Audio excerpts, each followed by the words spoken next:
آمنوا ادخلوا في السلم كافة ولا تتبعوا خطوات الشيطان إنه لكم عدو مبين. آمنت بالله صدق الله مولانا العظيم وبلغنا رسوله النبي الكريم الأمين الرؤوف الرحيم، ونحن على ذلك لمن الشاهدين والشاكرين والحمد لله رب العالمين. رب اشرح لي صدري ويسر لي أمري واحلل عقدة من لساني يفقهوا قولي. رب زدني علما رب زدني علما رب زدني علما. إن الله وملائكته يصلون على النبي يا أيها الذين آمنوا صلوا عليه وسلموا تسليما.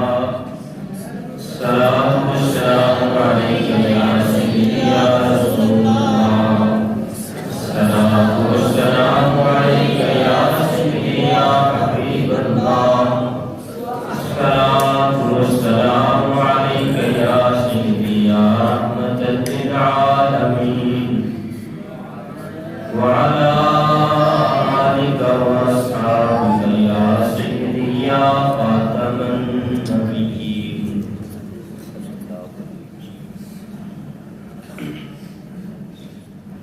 اللہ رب العزت کی حمد و ثنا اس کے پیارے نبی تاجدار مدینہ سرور قلب و سینہ صلی اللہ علیہ وسلم آپ کے دربار قربان میں ہدیہ اسلام پیش کرنے کے بعد اللہ تعالیٰ کے فضل و کرم اس کے احسان و انعام سے ماہ رمضان مبارک کے 5ویں اور جمعۃ الوداع کے موقع پر اللہ رب العزت کی بارگاہ میں آپ کو اور میں ہم سب حاضر ہیں،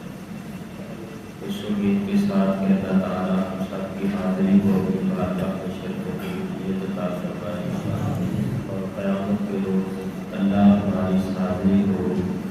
ہم سب کی شفاعت و بخشش کا وسیلہ بنائے۔ حضرات وقال ماہ رمضان مبارک اپنی رحمتوں اور برکتوں کو سمیٹتا ہوا ہم سے رخصت ہونے کو ہے، اور اس کے آخری لمحات ہیں۔ ایک طرف مومنین کے دل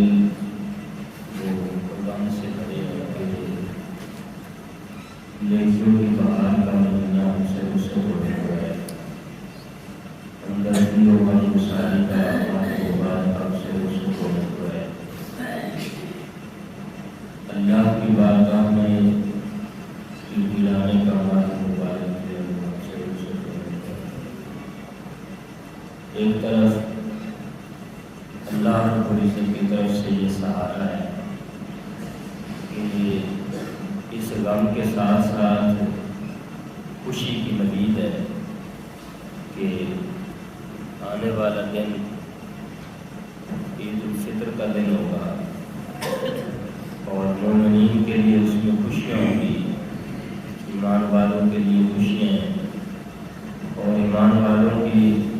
خوشیاں منانے میں اس میں ثواب ہے، خوش ہونے میں ثواب ہے۔ یہ حسین امتزاج اسی لیے ہے کہ ایمان والوں کے دل غم سے زیادہ جھال نہ ہو۔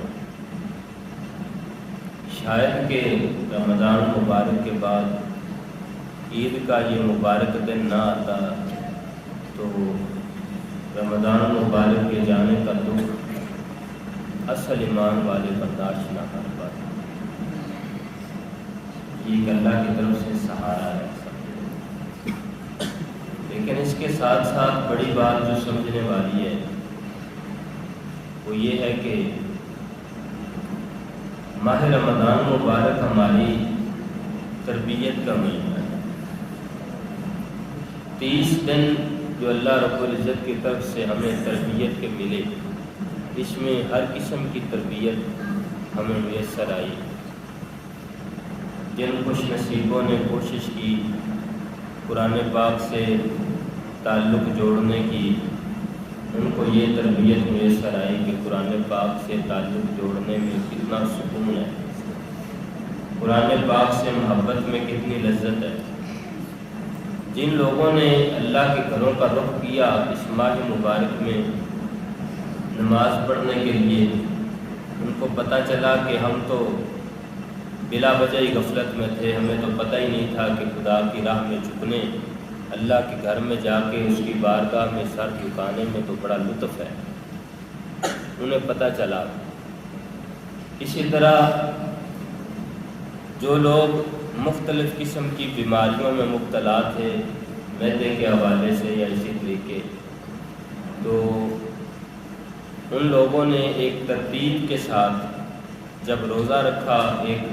وقت مقررہ پر کھانا کھایا اور وقت مقررہ پر انہوں نے جو ہے وہ پھر اس کو بھوک کو برداشت کیا، پھر اللہ کے حکم کے مطابق ایک وقت مقررہ پر انہوں نے افطار کیا۔ ان کو پتہ چلا کہ غلطی ہماری ہوتی ہے جو ہمیں مختلف قسم کی بیماریاں نقصان پہنچاتی ہیں۔ اگر ہم لوگ اللہ تعالیٰ کے بنائے ہوئے قوانین اور خوبصورت اوقات کی پابندی کریں تو بیماریوں سے چھٹکارا بغیر کسی دوا کے بھی ممکن ہے، احتیاط کے ساتھ بھی بیماریوں سے چھٹکارا ممکن ہے۔ پھر ساتھ ہی ساتھ انہوں نے یہ محسوس کیا کہ جب دن ڈھلتا ہے اور ایک انسان کے پاس سب کچھ ہوتا ہے، سب کچھ ہونے کے باوجود اسے بھوک اور پیاس کی شدت تڑپاتی ہے، اسے یہ احساس ہوتا ہے کہ میرے پاس تو سب کچھ ہے، میں تو کھا سکتا ہوں، لیکن میں رکا ہوا ہوں اللہ کی رضا کی خاطر۔ کچھ اللہ کے بندے ایسے بھی تو ہیں جو رکے ہوئے بھی ہیں اور ان کے پاس کھانے کو میسر بھی کچھ نہیں، تو ان کے دل کے اندر ایک احساس پیدا ہوا ہمدردی کا، غم گساری کا۔ ماہ رمضان مبارک نے غزے کے ہر اعتبار سے ہماری تربیت فرمائی۔ اللہ رب العزت نے شیطان کو باندھ دیا اس کا چاند طلوع ہوتے، اس وقت تک جب تک یہ ہم سے رخصت نہیں ہوتا، اس وقت تک شیطان کو باندھ دیا۔ فائدہ یہ ہوا کہ اللہ کے گھروں میں رونق آ گئی، فائدہ یہ ہوا کہ مسلمان نیکیوں کی طرف لپک پڑے، دوڑ پڑے، نیکیوں کی طرف آ گئے، جھک گئے۔ فائدہ یہ ہوا کہ مسلمانوں کے بندوں کے اللہ سے تعلقات مضبوط ہو گئے، خدا کی بارگاہ میں جھکنے کا سلیقہ آ گیا۔ فائدہ شیطان کو باندھنے کا یہ ہوا کہ مسلمان ایک دوسرے سے بھائی چارہ نبھانے لگے۔ اب ان دنوں میں شیطان روتا رہا، چیختا رہا، چلاتا رہا کہ وہ اپنا کوئی کام نہیں کر سکا، جو وہ کرتا تھا یا جس کا اس نے اپنے رب کو کہا تھا کہ مجھے اگر نکال دیا گیا فرشتوں کی صف سے تو میں قیامت تک تیرے بندوں کو بہکاتا رہوں گا، جو اس نے کہا تھا اب اس کو روک دیا گیا 1 مہینے کے لیے، تو وہ اس وقت تک چیختا رہا، چلاتا رہا۔ اب کیا ایسا ہوگا کہ رمضان مبارک ختم ہوگا اور اس کو چھوڑ دیا جائے گا تو وہ جھپٹے گا مسلمانوں پر، اللہ کے بندوں پر جھپٹے گا، تو کیا وہ جھپٹتے ہی مسلمانوں کو اپنی لپیٹ میں لے لے گا، ان کو پھر گمراہ کرے گا؟ کیا جو ایک بندہ چند دن، 1 ہفتہ، 10 دن کسی ایک کام میں مشغول رہے تو کہتا ہے کہ میری عادت ہی بن گئی، کیا وہ بندہ 30 دن تک اللہ کی بارگاہ میں جھکنے کی تربیت لے کر یہ نہیں کہہ سکے گا کہ میری عادت بن گئی نماز پڑھنے کی، میری عادت بن گئی قرآن پاک کی تلاوت کی، قرآن پاک کو سننے کی، قرآن پاک کو پڑھنے کی، نماز کی پابندی کی، کھانے کے وقت کی پابندی کی، کیا وہ یہ نہیں کہہ سکے گا؟ شیطان کا حملہ اتنا سخت ہوگا کہ انسان آتے ہی، رمضان مبارک کے جاتے ہی اور عید الفطر کی رات آتے ہی انسان یوں بہک جائے گا کہ بازاروں کے اندر یوں رش لگ جائے گا اور مرد و زن کا اختلاط ہوگا، اور کسی کی عزت کی طرف بغیر کسی جھجک کے دیکھا جائے گا اور غیر محرموں کو دیکھا جائے گا، اور اس رات کو اس طریقے کے ساتھ گزارا جائے گا کہ شیطان جو ہے وہ خوشی سے پھولے نہ سمائے اور وہ کہے کہ دیکھا ایک پورا مہینہ تک مجھے باندھ کے رکھا گیا تو ایک ہی رات میں نے اپنا کام پورا کر لیا، ان کی ساری نیکیاں میں نے ضائع کر دی۔ کیا ایسا ہوگا کہ عید الفطر کا دن آئے گا تو اس دن آتے ہی شیطان جو ایک ماہ تک بندہ رہا وہ اپنے حملے تیز کرے گا اور انسان گمراہ ہو جائے گا، خدا کے بندے گمراہ ہو جائیں گے، اس کے حملوں کی لپیٹ میں آ جائیں گے۔ اگر ایسا ہو گیا تو پھر شیطان تو خوش ہو جائے گا اور وہ تو خوشی سے پھولے نہیں سمائے گا۔ پھر کیا مسلمان اتنا کمزور نکلے گا کہ وہ شیطان کے پہلے حملے میں ہی اس کی گمراہی میں اس کے ہتھے چڑھ جائے گا؟ تو پھر تو ہم انسان ہو کے شیطان سے ہار گئے۔ حالانکہ شیطان انسان سے ہارا تو شیطان بنا، شیطان انسان سے جلن میں شیطان بنا، انسان سے حسد کر کے شیطان بنا، اس کے سامنے نہیں جھکا تو راندا گیا، اس سے اس کو دھتکار کے نکال دیا گیا۔ لیکن اب کیا ایسا ہوگا کہ وہ شیطان ایک پہلے ہی حملہ ہم پہ کرے گا تو ہم ہار جائیں گے اس سے؟ پھر تو ہم بڑے کمزور نکلے، پھر تو ہم اس حضرت بابا آدم علیہ السلام ان کی اولاد ہونے پہ اپنا شرف نہ محسوس کریں اور اس پہ پھر ہم اپنے آپ میں فخر نہ محسوس کریں بلکہ کمزوری محسوس کریں، کیونکہ حضرت بابا آدم علیہ السلام کے اندر تو جب روح ہی پھونکی گئی تھی اسی وقت ہی انہوں نے شیطان کو ہرا دیا تھا۔ تو ہم ان کی اولاد سے ہو کے، ان کی نسل سے ہو کے سارے کے سارے پھر ہم لوگ اتنی زندگیاں گزار کے، سمجھ کے، سیکھ کے، قرآن پاک ہماری ہدایت اور رہنمائی کے لیے موجود ہے۔ 1,24,000 کم و بیش انبیاء علیہ السلام ہماری رہنمائی کے لیے تشریف لائے۔ 30 دن ہر سال کے بعد ہماری تربیت کے لیے 29 یا 30 دن ہم پر لاگو کیے جاتے ہیں، اور پھر ہم ایک ہی جھٹکے میں، ایک ہی لمحے میں، چند گھڑیوں میں ہی ہم شیطان کے ہتھے چڑھ جاتے ہیں۔ تو پھر تو ہم بڑے خسارے میں، بڑے نقصان میں۔ اللہ رب العزت قرآن پاک میں ارشاد فرماتا ہے، یا ایھا الذین آمنوا ادخلوا فی السلم کافہ، اے ایمان والو اسلام کے اندر پورے کے پورے داخل ہو جاؤ۔ ولا تتبعوا خطوات الشیطان، اور شیطان کی پیروی نہ کرو، اس کے نقش قدم پر نہ چلو۔ انہ لکم عدو مبین، بے شک وہ تو تمہارا کھلم کھلا دشمن ہے، وہ تو چاہتا ہے تمہیں گمراہ کرے، وہ تو ایسے اسباب تمہارے سامنے لائے گا، وہ تو ایسا ماحول پیدا کرے گا کہ تمہیں گمراہی کی طرف لے جائے، لیکن تمہیں چاہیے کہ تم اسلام کے اندر پورے کے پورے داخل ہو جاؤ۔ اور اس ماہ مبارک نے اسلام پر چلنے کا طریقہ اور سلیقہ ہمیں سب سمجھا دیا، ساری کی ساری تربیت ہماری کر دی۔ اور پھر اس کے بعد یہ نہیں ہونا چاہیے، لوگوں نے یہ ذہن بنائے ہوتے ہیں، یہ جو آنے والی رات ہے لوگ سمجھتے ہیں کہ شاید جو پیچھے ہم غم میں رہے، ہم جو صبر کرتے رہے، جو ہم گناہوں سے رکے رہے، شاید کہ اب ہمیں چھٹی مل گئی ہے، اب ہم جو چاہے کر سکتے ہیں۔ آپ نے سنا ہوگا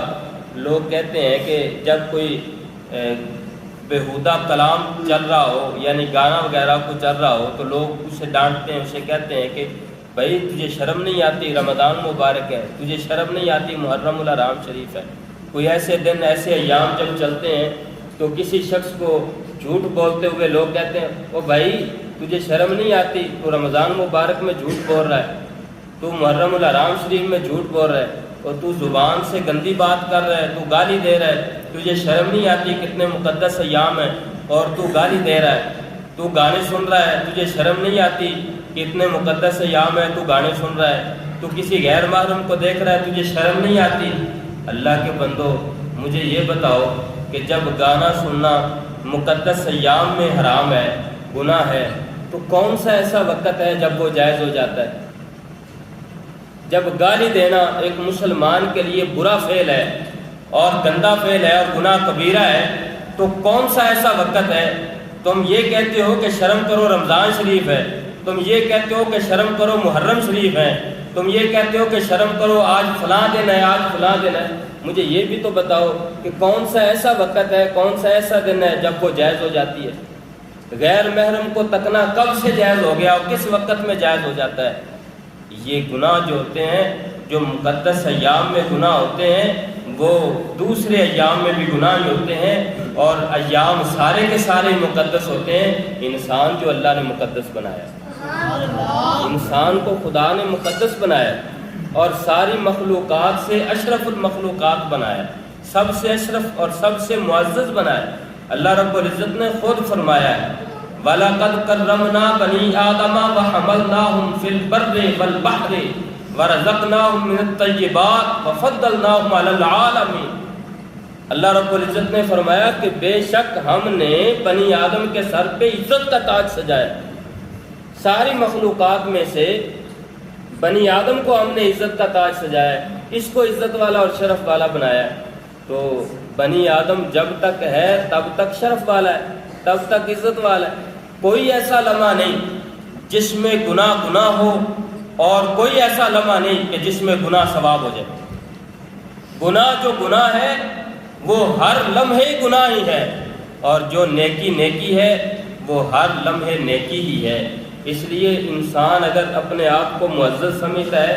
اگر اپنے آپ کو مشرف سمجھتا ہے، اگر اپنے آپ کو عزت والا شرف والا سمجھتا ہے، تو وہ ہر وقت ہی نیکی کی طرف راغب رہے، گناہ کی طرف نہ لپکے۔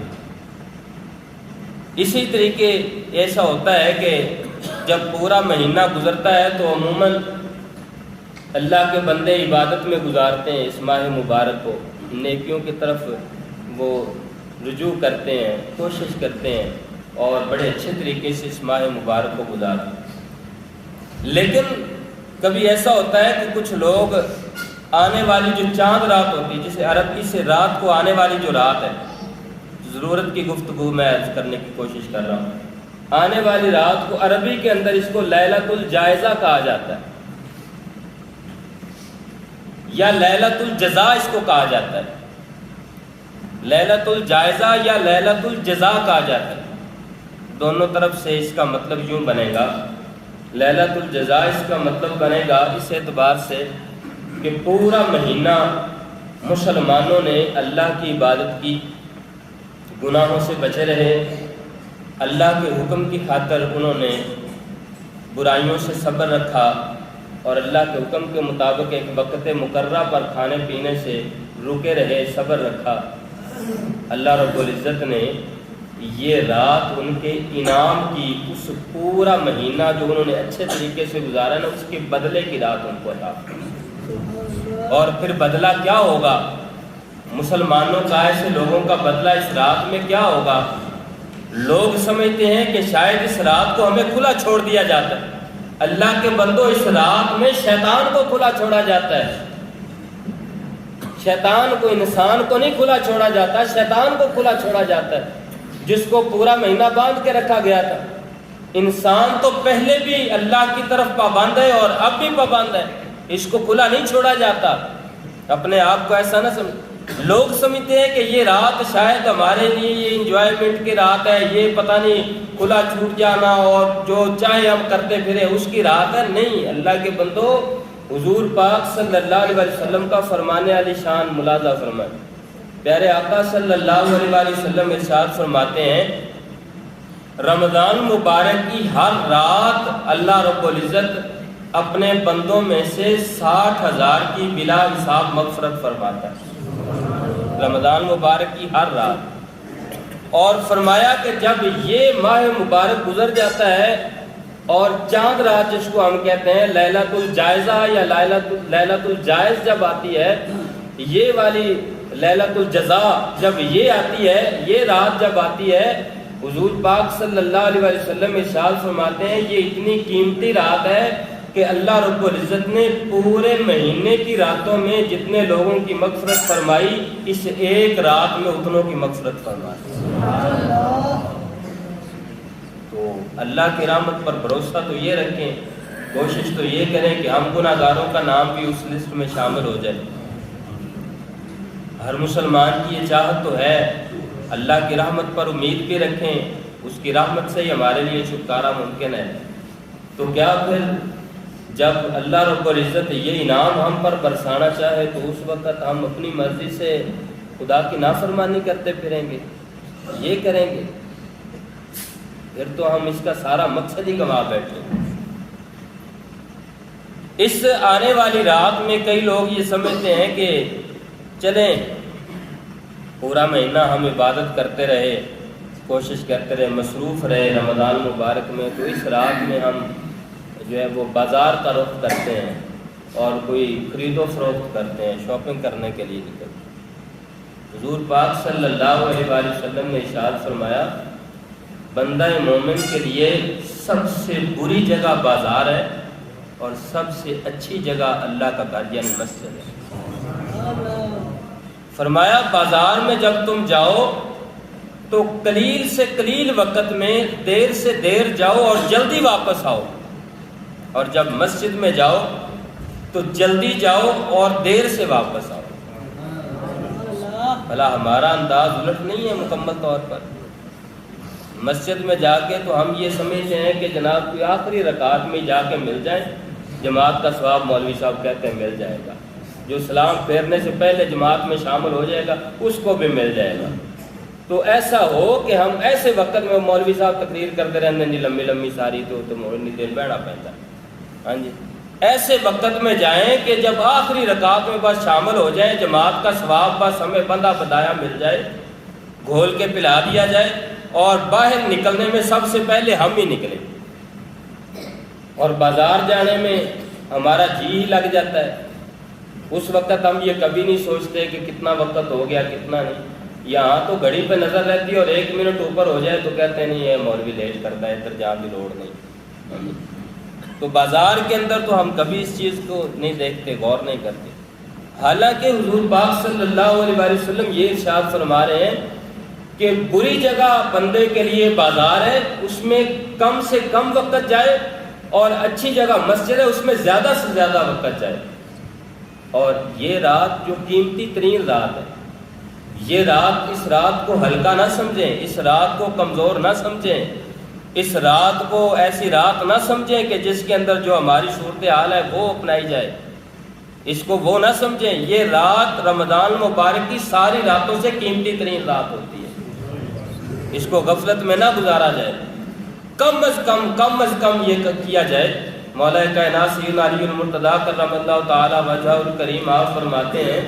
کہ اللہ کے بندے تو نیکی نہیں کر سکتا تو یہ سوچ، تو نیکی نہیں کر سکتا تو گناہ تو نہ کر، کم از کم اگر نیکی کرنے کا جذبہ نہیں تو گناہ سے تو پھر باز رہ۔ یہ تو نہ ہوا کہ نیکی کرنے کا بھی جذبہ نہ ہوا اور گناہ کی طرف بھی تو لپٹا پھرے، تو یہ تو نہ کر کم۔ تو میں یہ ایک مشورہ عرض کرتا ہوں، ٹھیک ہے آپ تراویح پڑھ کے شاید تھک گئے ہوں گے، یا یہ میرا گمان ہے، غلط بھی ہو سکتا ہے، محبت والے لوگ ہوتے ہیں، اللہ کے دین سے پیار کرنے والے لوگ بڑے ہوتے ہیں، تھکتے نہیں ہیں۔ کئی لوگوں کو دکھ بھی ہوتا ہے، یہ نیکیوں کی بہار کے دن گزر چکے ہوتے ہیں، کئی لوگوں کو دکھ بھی ہوتا ہے، لیکن میرے بھائی ہو سکتا ہے کہ کسی کے ذہن کے اندر یہ بات ہو کہ پورا مہینہ ہم نے کوشش کی ہے اچھائی کی طرف، نیکیاں کرتے رہے، اس طرف رہے ہیں، تو چلو آج رات جو مرضی، اللہ کے بندو چلو آج رات مسجد میں نہیں گزار سکتے، نیکیاں نہیں کر سکتے، تو کم از کم گناہوں سے ہی بچ جاؤ، اپنے آپ کو محفوظ کر لو کہ اس طرف توجہ نہ جائے، بازار کی طرف نہ نکلو، کوشش کرو بازار کی طرف نہ نکلو، اپنے گھروں میں آرام سے بیٹھ جاؤ یا کسی ایسی جگہ پر بیٹھ جاؤ جہاں حدیث پاک یاد آ گئی، سیدنا ابو ہریرہ رضی اللہ تعالیٰ عنہ، آپ راوی ہیں، مشکوٰۃ شریف کی حدیث پاک ہے، فرماتے ہیں حضور پاک صلی اللہ علیہ وآلہ وسلم نے ارشاد فرمایا کہ کچھ لوگ دنیا کے اندر ایک مجلس میں بیٹھتے ہیں اور بیٹھنے کے بعد پوری مجلس میں وہ کوئی اللہ کے ذکر کی بات نہیں کرتے، نیکی کی بات نہیں کرتے، اور وہ بس اپنے مشغلے میں، اپنے جناب شغل میں مشغول رہتے ہیں، اپنی مرضی کی باتیں کرتے رہتے ہیں، اور اللہ کی بات کوئی نہیں کرتے، نیکی کی بات کوئی نہیں کرتے۔ فرمایا جب وہ اٹھ جاتے ہیں نا اس مجلس سے، تو وہ ایسے اٹھتے ہیں جیسے وہ لوگ کسی مرے ہوئے گدھے کے اوپر اکٹھے ہوئے تھے اور اس کے بعد وہ واپس چلے گئے۔ یعنی ان کی ایسی مجلس ان کے لیے نفرت ہے، نفرت انگیز ہے اور غلط ہے، اس کا انہیں کوئی فائدہ نہیں۔ جس طریقے وہاں سے بدبو ہی صرف ملتی ہے نا، اس طریقے سے ایسی مجلس سے صرف غلطی ہی ہے، نفرت ہی ہے، اس سے فائدہ کوئی نہیں۔ اللہ رب العزت کا پاک کلام ارشاد فرماتا ہے، فرمایا حتی اذا جاء احدهم الموت قال رب ارجعون لعلی اعمل صالحا فیما ترکت کلا انها کلمۃ هو قائلها ومن ورائهم برزخ الی یوم یبعثون۔ فرمایا قیامت کا دن ہوگا تو کچھ لوگ ایسے ہوں گے اللہ کی بارگاہ میں، وہ اللہ کی بارگاہ میں عرض کریں گے مالک ایک مرتبہ ہمیں دوبارہ لوٹا، دنیا کے اندر تمنا کریں گے مالک ایک مرتبہ کاش تو ہمیں لوٹا دے دنیا کی طرف، جو گھڑیاں ہم تیرے ذکر سے غفلت میں گزار کے آئے، اب ہم نیک اعمال کر کے کچھ نیکیاں لے کر تیری بارگاہ میں آ جائیں، ان لمحات میں نیکیاں کر کے آ جائیں۔ فرمایا نہیں، یہ تو ان کا بس کہنے کی بات ہی ہے، ان کا کلمہ ہی ہے، قول ہی ہے ان کا، اب تو ان کے درمیان اور اس دنیا میں جانے کے درمیان ایک ایسا پردہ ہے کہ جو اب مرنے کے بعد اب دوبارہ اٹھنے تک وہ دوبارہ نہیں جا سکیں گے، زندگی کی طرف اب نہیں لوٹ سکیں گے، اب تو اس وقت ہی اٹھیں گے جب اس رب کی بارگاہ میں حاضر ہوں گے، واپسی کا تو رستہ اب نہیں ہوگا۔ تو وہاں ایک ایک ایسی مجلس، اس رات میں، آنے والی رات میں ہم اکٹھے بیٹھتے ہیں، عجیب عجیب قسم کی گفتگو کرتے ہیں، غیر شرعی باتیں، عید الفطر کے دن میں غیر شرعی گفتگو کر کے ہم اپنی مجلسیں جو ہیں وہ خوشی میں گزار دیتے ہیں۔ فرمایا ایک ایک مجلس اگر تو کوئی شخص اس میں اللہ کا ذکر کرتا ہے اور نیکی کی بات بھی کرتا ہے، نیکی کی باتیں بھی ہیں خوش کرنے والی، دل کو سکون دینے والی۔ اللہ رب العزت ارشاد فرمایا الا بذکر اللہ تطمئن القلوب، تم پتہ نہیں کہاں کہاں سے دلوں کا سکون ڈھونڈتے ہو۔ خدا فرماتا ہے ہم تمہیں بتاتے ہیں، ہمارے ذکر کی طرف آ کے دیکھو، تمہارے دل کو سکون سے بھر دیں گے، تمہارے قلب کو سکون ہم فراہم کریں گے، تم ہماری طرف آؤ تو صحیح۔ سیدنا ابو ہریرہ رضی اللہ تعالیٰ عنہ، آپ ہی سے روایت ہے، آپ فرماتے ہیں کہ یہاں اب وقت یہ گزرنے والا ہے نا، اور عید کا دن آنے والا ہے، اور آپ دیکھیں گے کہ عید والے دن ہی فجر کے وقت، ظہر کے وقت، عصر کے وقت ہماری مساجد کے اندر نمازیوں کی تعداد میں کتنی کمی آئے گی۔ آپ دیکھیں گے 70%، 80% تک کمی آ جائے گی نمازیوں کی تعداد میں۔ لوگ کیا کہیں گے، چلو جی ہن کی کریے جی، مولوی صاحب تو کہتے رہتے ہیں ہن جناب کمانا نہیں ہے، ہن جناب دنیا کی طرف نہیں جانا، ہن کاروبار سارے چھاڑ دئیے، کی کریے۔ سیدنا ابو ہریرہ رضی اللہ تعالیٰ عنہ بیان کرتے ہیں، حدیث قدسی ہے، حضور پاک صلی اللہ علیہ وسلم اللہ کا فرمان سناتے ہیں اور فرماتے ہیں کہ اللہ رب العزت نے ارشاد فرمایا اے میرے بندے تو میرے ذکر کی طرف توجہ کر، یعنی میری نماز کی طرف تو توجہ کر، فرمایا میں تیرے دل کو غنا سے بھر دوں گا، تیرے دل میں غنا ڈال دوں گا، اور تو میری طرف توجہ کر، تو میری عبادت کی طرف آ، تو عبادت کی طرف آ، اور تو اس چیز کی فکر نہ کر جس چیز کی فکر ہم کرتے ہیں۔ میرے رب نے رزق کو اپنے ذمے لیا ہے اور عبادت کو ہمارے ذمے لگایا ہے۔ عجب بات ہے کہ جو ہمارے ذمے چیز ہے اس کو ہم نے چھوڑ دیا، اور جو چیز ہمارے رب کے ذمے اس کی طرف ہم بھاگ پڑے۔ اللہ فرماتا ہے میرے بندے تو ایسا کر، تو اس فکر کو چھوڑ، تو میری طرف آ، میں تیرے دل کو غنا سے بھر دوں گا، اور اگر تو میری طرف نہیں آئے گا، تو عبادت کی طرف نہیں آئے گا، فرمایا پھر میں تیرے دل کو فقر کے ساتھ بھر دوں گا، یعنی تو کماتا بھی پھرے گا اور پھر بھی تیری پوری نہیں پڑے گی، فقر کے ساتھ بھر، تیری فقیری نہیں جائے گی، محتاجی نہیں جائے گی تیری، تو جتنا مرضی کماتا پھرے تیری محتاجی نہیں جائے گی۔ حضور پاک صلی اللہ علیہ وسلم ارشاد فرماتے ہیں کہ جب روزانہ سورج طلوع ہوتا ہے نا، سورج جب طلوع ہوتا ہے تو اس کے دونوں کناروں پہ دو فرشتے کھڑے ہو کر صدا لگاتے ہیں. اب فرشتوں کی صدا جن و انس نہیں سن سکتے، انسان اور جنات نہیں سن سکتے، باقی ساری مخلوقات سنتی ہے. تو وہ فرشتے یہ صدا لگاتے ہیں، پکارتے ہیں اور کہتے ہیں کہ اے اللہ کی مخلوق، اس طرف آؤ جو تھوڑا ہے اور کفایت کرنے والا ہے، تھوڑا لیکن برکت والا ہے، تمہارے لیے کافی ہے، اس کی طرف آؤ. اس کی طرف نہ آؤ جو بہت زیادہ ہے لیکن محتاجی میں ڈالنے والا ہے، اس کی طرف نہ بڑھو. ہم سمجھ سکتے ہیں آسانی کے ساتھ کہ اس سے کیا مطلب ہے کہ ہم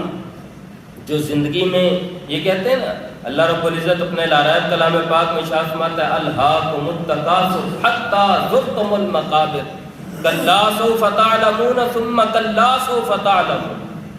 اللہ رب العزت ارشاد فرماتا ہے کہ تمہاری کثرت کی طرف رغبت نہیں تمہیں غفلت میں ڈال دیا، یہی رغبت رہی اور کما لوں اور کما لوں اور اکٹھا کر لوں اور لے لوں اور حاصل کر لوں. فرمایا یہی جو تمہاری رغبت ہے اسی نے تمہیں غفلت میں ڈال دیا. حتی زرتم المقابر، یہاں تک کہ تم قبر میں پہنچ گئے، قبرستان تک تم پہنچ گئے، تمہاری زندگی ختم ہو گئی اور تم اسی چیز میں پڑے رہے. فرمایا کلا سوف تعلمون، ہرگز نہیں، تم کثرت ڈھونڈتے ڈھونڈتے بھی اس کو پا نہیں سکو گے، ان قریب تم جان جاؤ گے. ثم کلا سوف تعلمون، فرمایا پھر کثرت ہرگز نہیں، ان قریب تم جان لو گے. کلا لو تعلمون علم الیقین، ایسا وقت آئے گا